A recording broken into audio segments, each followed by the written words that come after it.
Hello दोस्तों। Gold का अगर हम पिछले 5 साल का रिटर्न उठा के देखते हैं तो 100% से भी ज्यादा का रिटर्न आया है। मतलब कि गोल्ड पिछले 4-5 साल के अंदर दुगने से भी ज्यादा हो गया है। आज इस वीडियो में यह चर्चा करने वाला हूं कि किस तरीके के पैटर्न एज ऑन डेट जब मैं वीडियो बना रहा हूं तो गोल्ड हमारे इंडियन मार्केट में 1,10,000 रुपए चल रहा है और इंटरनेशनल मार्केट की अगर बात करते हैं तो $3,600 के भी पार जा चुका है। तो आज इस वीडियो में इन डिटेल एक तरीके से एनालिसिस करेंगे गोल्ड की, पूरे चार्ट पैटर्न्स आपको दिखाऊंगा कि किस तरीके के स्ट्रक्चर बन रहे हैं और साथ साथ जो इन्वेस्टमेंट मीडियम है हमारे पास, क्योंकि अब एसजीबीज जो हैं वो नए नहीं आ रहे हैं, तो जो हमारे म्यूचुअल फंड्स और ईटीएफ्स इस स्पेस के अंदर लिस्टेड हैं, आप लोगों ने शायद उनके अंदर पैसा इन्वेस्ट कर रखा होगा या फिर आप करने की सोच रहे होंगे, तो उनका भी एक तरीके से डिटेल रिव्यू करूंगा कि कौन से ऐसे फंड्स हैं, म्यूचुअल फंड्स और ईटीएफ्स, जो इस स्पेस में आपको हेल्प कर सकते हैं इन्वेस्ट करने के लिए। तो ये सारा इन डिटेल वीडियो होने वाला है, तो वीडियो को अंत तक जरूर देखिएगा, चैनल को जरूर सब्सक्राइब कर लीजिएगा ताकि आपको इस तरीके के इंपॉर्टेंट वीडियोस टाइमली मिलते रहें। तो चलिए दोस्तों, वीडियो को स्टार्ट करते हैं। सबसे पहले गोल्ड की आपसे बात करता हूं, तो आप देख रहे हो गोल्ड का जो रिटर्न आया है, बेसिकली इसके पिछले दो रीजंस हमें समझ में आ रहे हैं। एक तो है ये टैरिफ और दुनिया के अंदर एक अनसर्टेनिटी का माहौल बना हुआ है। जो भी ऐसे कोई माहौल बनते हैं और जिस तरीके से आपने देखा पीछे रशिया यूक्रेन, और अगर हमारा भी देखोगे तो इंडिया पाकिस्तान, पूरे हर साल के अंदर हमारी कुछ ऐसी चीजें हो रही हैं जिसकी वजह से गोल्ड बाइंग पूरे वर्ल्ड के अंदर सेंट्रल बैंक्स के द्वारा की जा रही है।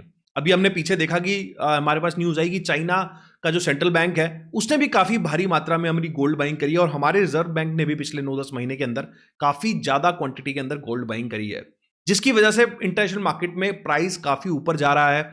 और दूसरा जो रीजन है वो अगर समझना चाहें तो जिस तरीके से यूएस का एक अनसर्टेनिटी का माहौल है, वहां पर जिस तरीके से रेट कट और इन्फ्लेशन बढ़ने का खतरा है, उसकी वजह से भी एक गोल्ड कहीं ना कहीं ऊपर जाने की संभावना ज्यादा बढ़ती जा रही है। और यूएस का जिस तरीके से आप डेट देख रहे हो, $36-37 ट्रिलियन के आसपास हो गया है, और उसका हम इंटरेस्ट भी लगाएं तो 3% के हिसाब से आप देखो कितना ज्यादा इंटरेस्ट हर साल यूएस को देना पड़ रहा है। तो इस वजह से ये दुनिया में कैसा अनसर्टेनिटी की वजह है दोनों, जिसकी वजह से हम देख रहे हैं ये जो हमारे गोल्ड है वो एक ऊपर की डायरेक्शन की मूव देता जा रहा है।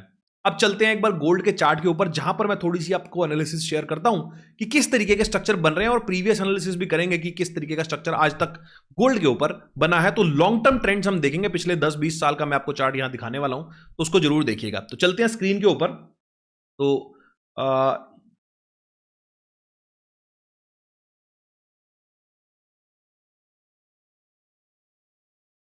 यहां देखेंगे तो मैंने आपके सामने ये गोल्ड का चार्ट अब लगाया है और ये मंथली चार्ट है। तो जैसा हम बात कर रहे थे कि हम यहां से लॉन्ग टर्म एनालिसिस की बात करेंगे, तो ये गोल्ड का अगर आप मंथली चार्ट देखेंगे, सॉरी अभी ये मैंने आप एक बार इसको, ये वीकली है, एक बार इसको मंथली कर लेते हैं। मंथली चार्ट देखेंगे तो ये गोल्ड का मंथली चार्ट है, तो और यूएस डॉलर टर्म्स में है। तो सबसे पहले आप यहां देखेंगे तो हमारा 2011 के अंदर एक हाई लगा था, वो था हमारा $2,000 के आसपास। मतलब आप देखोगे मोटा मोटा $1910-1920 के आसपास ये लगा था। अब 2000 का डॉलर का पकड़ सकते हैं, और उसके बाद लगभग गोल्ड को ये लेवल दोबारा अचीव करने में कोविड के टाइम पे गोल्ड यहां पे आया, तो लगभग 10 साल का एक आप देखेंगे राउंडिंग बॉटम यहां पर बना है। और उसके बाद एक यहां पर एक करेक्शन करके गोल्ड ने बड़े लेवल का ब्रेकआउट यहां पर दिया, मल्टी ईयर हाई पे अब चलता जा रहा है गोल्ड।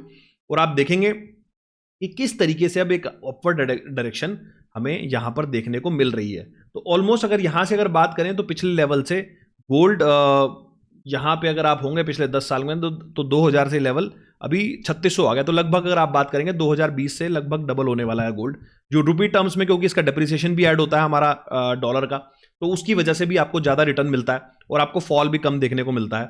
तो ये इंटरनेशनल मार्केट की स्टोरी है। तो आप देखिए किस तरीके से एक ट्रेंडिंग मूव ऊपर की तरफ आ रहा है, बट जिस तरीके से आप देखिए यहां भी आया था ये ट्रेंडिंग मूव, उससे पहले जो गोल्ड का हाई लगा था हमारे सामने 1980s में, जो हाई लगा था वो लगा था $1000 के आसपास का। उसके बाद यहां से डबल हो गया था गोल्ड, और डबल होके फिर दोबारा हमें करेक्शन देखने को मिली थी 40% के आसपास की। तो ये गोल्ड की हिस्ट्री है कि जब भी गोल्ड डबल होता है तो आप देखोगे लगभग 30-40% का करेक्शन भी देखने को मिल जाता है। लेकिन आपको ये आईएनआर टर्म्स में हो सकता है इसलिए दिखाई ना दे, क्योंकि ये जो करेक्शन का पीरियड है वो उसकी वजह से क्योंकि हमारा डेप्रिशिएट हो जाता है ना, उसकी वजह से आपको ज्यादा इफेक्ट पता नहीं चलता। लेकिन गोल्ड के अंदर भी 30-40% की करेक्शन पॉसिबल है। तो अब यहां से ऑलमोस्ट हम डबल के कगार पे ही हैं, $3600 हो गया, हो सकता है 4000 के आसपास यहां पर आ जाए। और मुझे ऐसा लगता है कि इस तरीके की मूव के बाद काफी ज्यादा कंसोलिडेशन होने की संभावना बढ़ जाती है। अब मैं ऐसा क्यों बोल रहा हूं वो भी आपको दिखाता हूं। अगर आप देखोगे, अब मैं इसका वीकली चार्ट आपको दिखाता हूं। मैं ये नहीं कह रहा कि गोल्ड यहां पर वीक हो रहा है, लेकिन फिर भी अगर आप देखेंगे गोल्ड को यहां पर ये हम आरएसआई के ऊपर, वीकली के ऊपर इसके एक डाइवर्जेंस बनने स्टार्ट हो गए हैं। तो ये ट्रेंडिंग मूव है। आप देखो यहां पर हाई लगा था हमारा वीकली के ऊपर, ये आरएसआई का हाई था, और अब हमने नया हाई लगाया है यहाँ पे प्राइस ने, लेकिन आरएसआई के ऊपर नया हाई नहीं लगाया। तो थोड़े से डाइवर्जेंस बनने स्टार्ट हो गए हैं। मैं ये नहीं बोल रहा कि यहाँ से कोई गोल्ड के नीचे गिर जाएगा, ऐसे हो जाएगा, बट थोड़ा सा क्योंकि आरएसआई थोड़ा डाइवर्जेंस दिखा रहा है, अब यहाँ से थोड़ा करेक्शन देता है या ऊपर से करेक्शन देता है, ये हमें आने वाले टाइम में देखना पड़ेगा। बट ओवरऑल गोल्ड का अगर आप स्ट्रक्चर देखेंगे तो एक बुलिश स्ट्रक्चर है, और गोल्ड ने ऑलमोस्ट इक्विटी मार्केट जैसे रिटर्न्स दिए हैं और विद द मिनिमम ड्रॉडाउन। तो ये एक बहुत अच्छी बात है गोल्ड की। तो ये पूरा चार्ट एनालिसिस मैंने आपके सामने किया है। अब एक बार चलते हैं कि कौन कौन से फंड्स हमारे इस स्पेस के अंदर लिस्टेड हैं, एक बार उनकी चर्चा कर लेते हैं, और कौन कौन से ईटीएफ्स हमारे स्पेस में लिस्टेड हैं। तो ये सारे मैंने फंड्स निकाले हैं। आप देखेंगे यहाँ पर सारे गोल्ड फंड्स मेरे पास आ गए हैं, और इसके बाद मैंने यहाँ पर 3-4 फिल्टर्स लगाए हैं। तो आप देखेंगे एयूएम का फिल्टर है हमारे पास, 3 ईयर सीएजीआर का है, एक्सपेंस रेशियो का है, 5 year CAGR, 10 year CAGR, maximum drawdown, ये सारे मैंने लगाए हैं। अब एक बार इसको एक्सेल में डाउनलोड कर लेते हैं, और हम उन्हीं फंड्स की यहाँ पर बात करेंगे जो कम से कम एटलीस्ट 10 साल प्लस का होराइजन जिनके पास है, मतलब एटलीस्ट 10 साल से वो चल रहे हैं, सो दैट हमें एक बेटर क्लैरिटी मिल पाती है। क्योंकि फंड की जो परफॉर्मेंस है वो एक अच्छे टाइम से चल रही है, तो एएमसी की हमें एक लेवल की कैटेगरी की मिल पाता है कि एक अच्छी एएमसी है, एक स्टेबल एएमसी है, तो उसका भी हमें समझ में आ पाता है। तो ये सारा डेटा मेरे पास आ गया है। अब मैं इसको एक बार यहाँ पर फिल्टर डाउन करूँगा, यहाँ पर एक बार इसको हम इसके जो हमारे फिल्टर वाले पॉइंट्स हैं उनको मार्क कर लेते हैं, और इनको मार्क करने के बाद अगर आप देखेंगे तो यहाँ पर मैं लगाता हूँ, ये मैंने फिल्टर लगा दिया, और यहाँ पर जो 10 ईयर का सीएजीआर था मैं वो सारे फंड्स बाहर कर देता हूँ जो 10 साल से नहीं चल रहे हैं। तो सिर्फ इतने ही फंड्स हैं जो 10 साल या 10 साल से ऊपर के हैं। तो आप इसमें देखेंगे एसबीआई गोल्ड भी है, एचडीएफसी गोल्ड है, ये सारे म्यूचुअल फंड्स की बात हो रही है अभी यहाँ पर। और यहाँ पर एसबीआई गोल्ड है, एचडीएफसी है, कोटक है। तो आप सबका सीएजीआर देखेंगे तो 3 साल का लगभग 26% का सीएजीआर सबका आ रहा है, और यहाँ पर 5 साल का सीएजीआर देखते हैं तो 14-15% के आसपास सबका आ रहा है, और 10 साल का सीएजीआर देखते हैं वो भी 13-14% के आसपास आ रहा है, और यही इक्विटी मार्केट का हमारा रिटर्न है। तो अगर हम ड्रॉडाउन देखते हैं तो इस वाले केस में सबके ड्रॉडाउन हमें 20 और 21 के आ रहे हैं। एक ये वाला जो फंड है हमारा डीएसपी, ये माइनिंग वाला फंड आप छोड़ सकते हैं, माइनिंग वाला फंड हम इसमें नहीं कंसिडर करेंगे कि वो गोल्ड से जुड़ी कंपनियों में इन्वेस्ट करता है, ना कि डायरेक्टली गोल्ड में इन्वेस्ट करता है, तो इसको हटा देते हैं। तो आप देखोगे सबके वही 20-22% के रिटर्न्स है, 20-22% का सॉरी ड्रॉडाउन है, और सबका जो है आप देखोगे सीएजीआर सेम ही ऑलमोस्ट आ रहा है, 1-आधा% का फर्क इसके अंदर आ रहा है। अब बात रहती है एक्सपेंस रेशियो में, तो सबसे ज़्यादा एक्सपेंस रेशियो यहाँ पर लगभग आप देखते हैं 0.18, तो एचडीएफसी का एक्सपेंस रेशियो सबसे ज़्यादा है, और सबसे कम एक्सपेंस रेशियो अगर देखना हो तो क्वांटम गोल्ड सेविंग फंड का हमारा एक्सपेंस रेशियो लगभग 3 पैसे है, और एलआईसी का भी एक्सपेंस रेशियो सॉरी सबसे ज़्यादा है। तो ये 10 पैसे वाला expense ratio is a good expense ratio. तो अगर आप इसको देखोगे तो यहाँ पर 10 पैसे ये है, तो एसबीआई भी एक अच्छा है, इसके अंदर भी आपको 26% का सीएजीआर मिला है, बड़ा एयूएम मैनेज हो रहा है, मतलब 5,200 के आसपास का एयूएम मैनेज हो रहा है। तो ओवरऑल ये सारे फंड्स हैं, और इसके बाद अगर मैं थोड़ा सा इन फंड्स के बारे में बात कर लेता हूँ कि क्या चीज़ें होती हैं, तो बेसिकली ये फंड ऑफ फंड्स हैं। तो ये अल्टीमेटली आपको ईटीएफ्स बाय करते हुए दिखाई देंगे। तो आप देखोगे, ये मैंने इसका पोर्टफोलियो खोलता हूँ मैं, तो आप देखोगे यहाँ पर एसबीआई गोल्ड फंड के अंदर हमें एसबीआई का ही ईटीएफ होगा, तो यही आपको यहाँ पर दिखेगा। मैं आपको ये देखिए एसबीआई गोल्ड ईटीएफ, तो इसका यही गोल्ड, ये मतलब बेसिकली अपना ईटीएफ ही बाय करते हैं। तो यहाँ पर ये इस तरीके से काम हो रहा है। उसके बाद अगर आप देखेंगे इसी तरीके से यहाँ पर एचडीएफसी का भी है, कोटक का भी है, निपॉन का भी है। तो यहाँ पर एक बार थोड़ी सी चर्चा कर लेते हैं। अगर आप देखेंगे निपॉन वाला जो है हमारा गोल्ड 20, मैं आपके सामने ये लगा लेता हूँ, इसका जो शॉर्ट फॉर्म है, तो एक तरीके से ईटीएफ्स ही बाय होते हैं। ये इसका ईटीएफ आ गया है निपॉन का। तो गोल्ड 20 अगर आप देखेंगे तो जो ईटीएफ की परफॉर्मेंस होगी, थोड़ा सा यहाँ पर एक्सपेंस रेशियो बढ़ जाता है जब आप फंड ऑफ फंड में इन्वेस्ट करते हैं या फिर डायरेक्टली ईटीएफ में बाय करते हैं। तो ईटीएफ अगर आप बाय करेंगे तो 5 साल में देखिए लगभग डबल हो गया है गोल्ड, तो ये ईटीएफ भी लगभग डबल हो गया है पिछले 5 साल में। और मैक्स अगर बात करते हैं रिटर्न्स की, तो 7 रुपये की एनएवी लगभग यहाँ पर 90 रुपये हो गई। और अगर इसने मतलब सेम जब ये लॉन्च हुआ था तभी करा होगा, तो वहाँ से 9 गुना हो गया लगभग पैसा। तो इस तरीके से फंड चल रहा है। और यहाँ पर अगर ईटीएफ का अगर हम देखोगे तो 22,000 है।